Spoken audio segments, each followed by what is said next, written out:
भाव्या मित्तल का जो है इस वक्त जो सबसे ज़्यादा चर्चा है वो भाव्या मित्तल की भी हो रही है।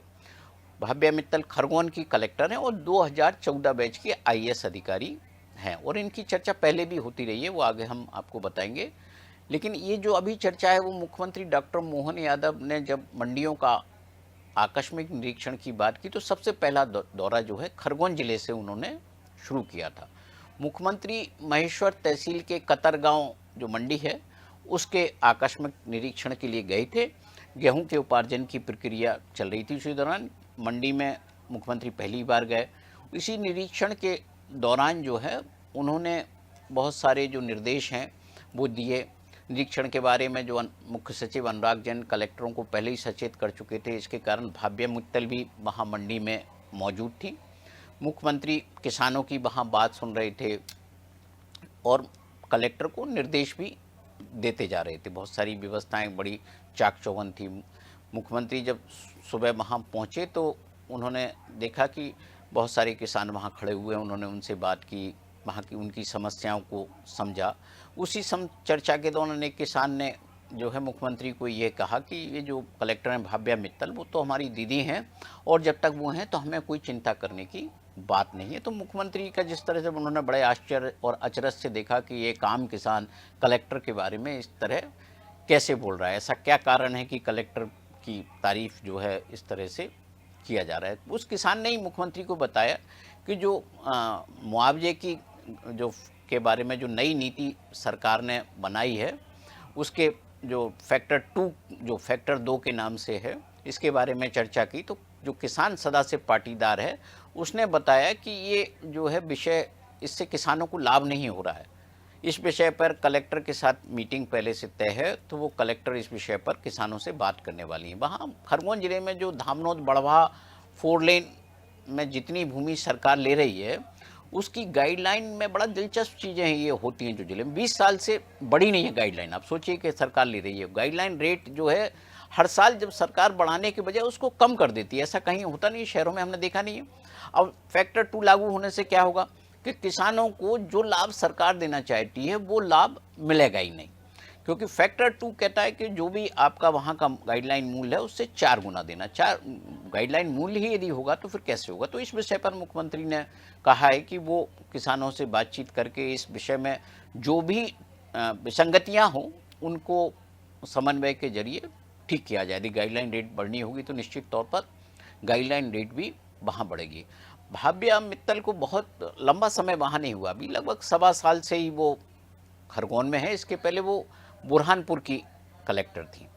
बुरहानपुर में भी उन्होंने बहुत सारे कारणों से चर्चा में थी, वो सख्त फैसलों के कारण भी थी। एक बाबू को उन्होंने चपरासी बना दिया था जिसकी खूब चर्चा हुई थी। सरकारी नल जल योजना के जो कार्यों की जो सराहना है वो प्रधानमंत्री नरेंद्र मोदी ने खुद उन्होंने की थी।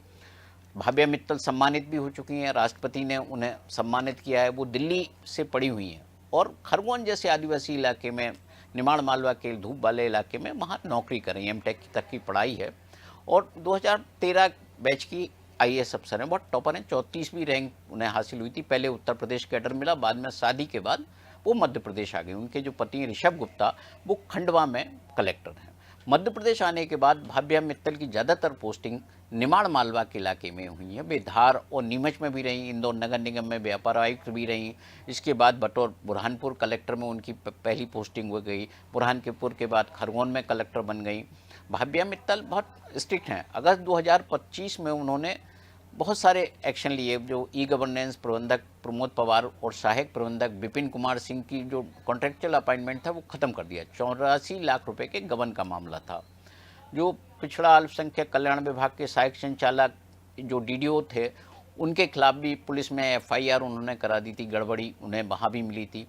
भाव्या मित्तल क्या, वहाँ जीरो टॉलरेंस पॉलिसी उनकी, जो करप्शन है उसको लेकर वो जीरो टॉलरेंस पर। लेकिन जो दूसरी चीज़ें हैं जैसे वाटर कंजर्वेशन, उस पर बहुत सारा काम वो कर रही हैं। वाटर कंजर्वेशन को लेकर उन्होंने पुरस्कार मिला, उन्हें सम्मानित किया गया।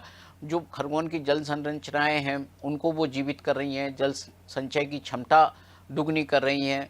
अभी वैसे भी जो खरगोन है पश्चिम जो क्षेत्र है उसके श्रेष्ठ जिलों में खरगोन है केवल जल संचय के मामले में। और जो राष्ट्रीय जल पुरस्कार 2024 का था वो भाव्या मित्तल को मिला है। उन्होंने जिले के जो आप सोचिए कि 4,21,000 जल संरचनाएं उन्होंने बनाई हैं। लगभग 2,31,00,000 घन मीटर पानी जमा करने की उन्होंने क्षमता बढ़ाई है जिले में। इससे सोचिए कि निर्माण मालवा कितना बदलने वाला है। तो बहुत सारी चीज़ें हैं जो भाव्या मित्तल वहाँ कर रही हैं और पूरे प्रशासनिक हलके में उनकी चर्चा हो रही है। राष्ट्रपति उन्हें 25 लाख का पुरस्कार भी दे चुकी हैं। जिले की नदियों को बचाने के लिए भी वो और उनके किनारों को सुधारने के लिए भी बहुत अच्छा काम वो कर रही हैं। नर्मदा नदी है वहाँ, नानी वंशावली और बोराड़ नदियों के 8,000 हेक्टेयर जो खराब हो चुकी हैं, उस ज़मीन को पर जो है स्टॉप डैम, चेक डैम, खेत, तालाब और लूज वाटर स्ट्रक्चर जैसी चीज़ों से ठीक किया जा रहा है। जो छोटी नदियां पहले नवंबर या दिसंबर में सूख जाती थी, वे अप्रैल तक वहाँ बहती रहती हैं। कुंदा नदी के आसपास जो 627 जगह पर अवैध कब्जे उन्होंने हटाए। लगभग 106 एकड़ जो ज़मीन है वो उन्होंने खाली कराकर निधि वन वहाँ बना दिया है। जिले में 4,21,000 कृत्रिम जल भराव संरचनाएं उन्होंने बनाई हैं, चेक डैम बनाए हैं। बहुत सारे जो काम है वो उन्होंने किया। भूजल स्तर बढ़ाने पर भी वो बहुत वहाँ काम कर रही हैं, जो उनकी एक उपलब्धि के तौर पर वहाँ दर्ज किया जा रहा है। पुरानी बावड़ियों का भी जीर्णोद्धार हो रहा है। जिले में सूक्ष्म सिंचाई योजनाओं पर भी काम हुआ है वहाँ। जो इस साल जो है 3,290 हेक्टेयर नई ज़मीन इसमें जोड़ी गई है। किसानों को जो है फ़ायदा हो रहा है। ये जो सिंचाई क्षमता बढ़ रही है ना, उससे किसानों को फ़ायदा हो रहा है। उनका जो एक सबसे विवादास्पद निर्णय था वो बुरहानपुर में था। एक व्यक्ति को उन्होंने, आदिवासी व्यक्ति था, जिसे जिला बदर कर दिया था और जिला बदर जिन कारणों से किया था वो कोई मामला बनता नहीं था। तो सुप्रीम कोर्ट ने उन पर जो है उन पर पेनल्टी लगाई थी। 25,000 रुपये की पेनल्टी लगी थी उस पर, जो भाव्या मित्तल पर लगाई गई थी। बाद में उन्होंने अपील भी की है। तो ये जो है इस तरह से भाव्या मित्तल वहाँ अपनी गतिविधियों को लेकर चर्चा में